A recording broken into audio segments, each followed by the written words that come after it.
More team is here on 194. Yours truly, Big L's in the building. And of course, Dr. Enrica Richardson's hanging out with me as well, like she does every other Thursday. And we have our sideline sports reporter, Jerome, aka the arbitrator, this morning. He's making decisions.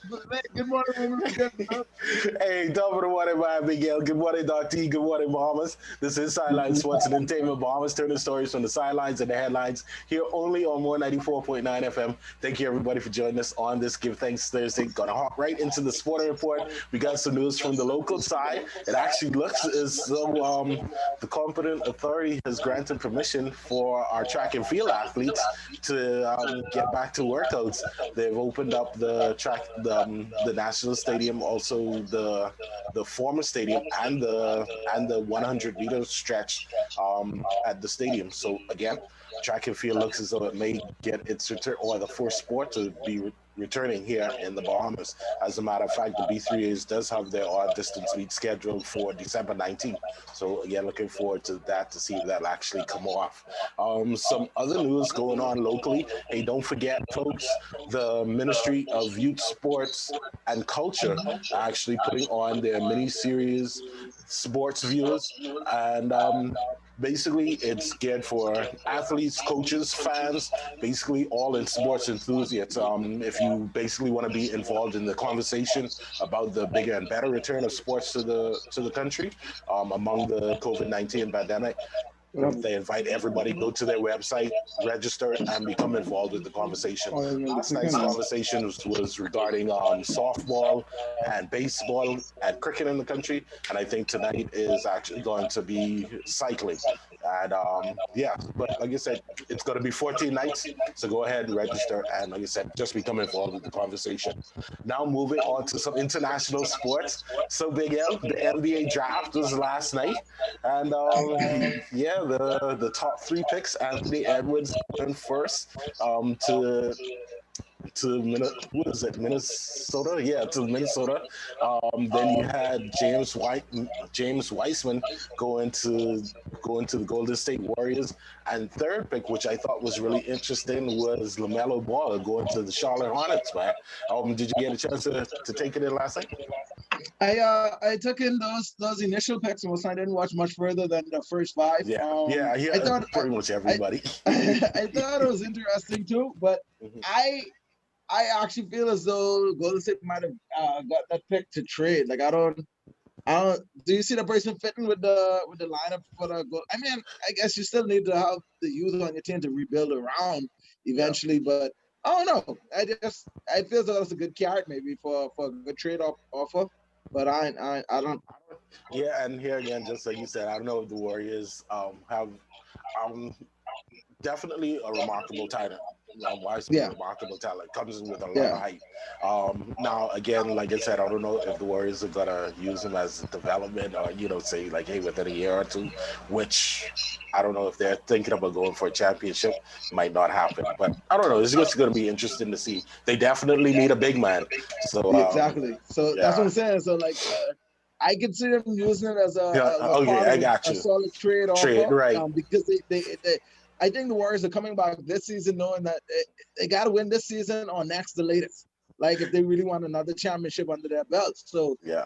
to hinge it all on development right now, I don't know if it's worth it right now. So I Right. think they'd use him as a good cat because he is, like you said, a remarkable talent. So I don't know. Maybe they're just gonna use him to lure somebody else. Yeah, I got you. That's maybe we'll see what happens. Where talking about the Golden State Warriors, unfortunately, some bad news coming out of there yesterday.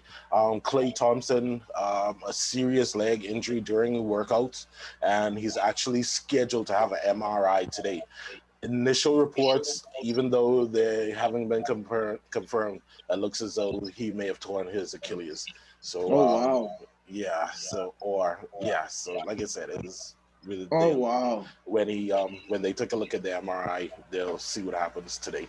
So again, Wow. all the best. Hopefully, a speedy recovery for Klay Thompson, man. Some other moves from around the NBA. Seth Curry is now in Philly with Doc Rivers, and yeah, I thought that was a pretty like I said, that was an interesting move.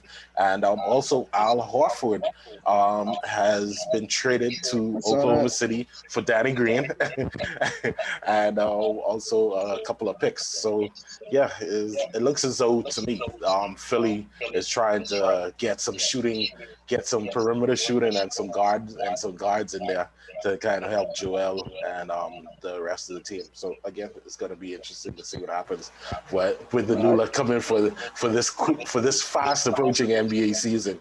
And then lastly, from don't forget, hey, it's Thursday night football. So the lineup for tonight is the Cardinals and Seahawks. I think I know which way you're going on this, but who you got, Miguel? I'm around with the Seahawks, bro. Yeah. I'm around with the Seahawks. You're right. You know exactly where I was gonna Yeah. go. I told you, like, I'm actually a fan of Russell Wilson, and Yeah. I like the Seahawks team. I like the dynamic they have. I'm around with the Seahawks. Yeah. I think they definitely got I think they got this one, and last week's performance was not good. So yeah, I think they're gonna pull it out, man. Yeah. And then and I forgot to mention this story. Big yeah, I know this one, your eyes are gonna pop on this one. So from out of Major League Baseball, Robert Cano from the New York Mets, or I should say Robinson Cano, he's been banned for the entire 2021 baseball season because of performance enhancing drugs, which I forces saw that. him to forfeit $24 million in salary. Now tell me he don't deserve one big slap upside his head.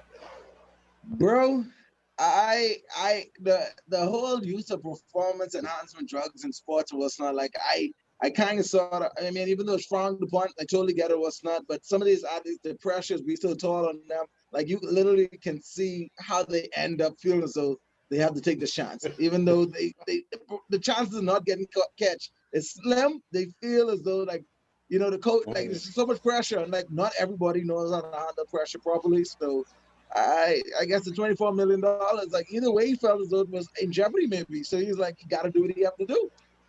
I don't know. I'm just making a good excuse. I don't know if it's the Wait, right excuse, I was just but gonna say, I'm throwing one out there. hey, every time I think about, I just lost $24 million. I, Yeah, it's a heavy blow, man. All yeah, right, Romy, thank you though, man, for our Sideline Sports update. We definitely gonna holler at you again tomorrow, God's willing. But right now, let's jump right back into the party, man. More music and more entertainment as always on More 94. Good morning. get the cake, but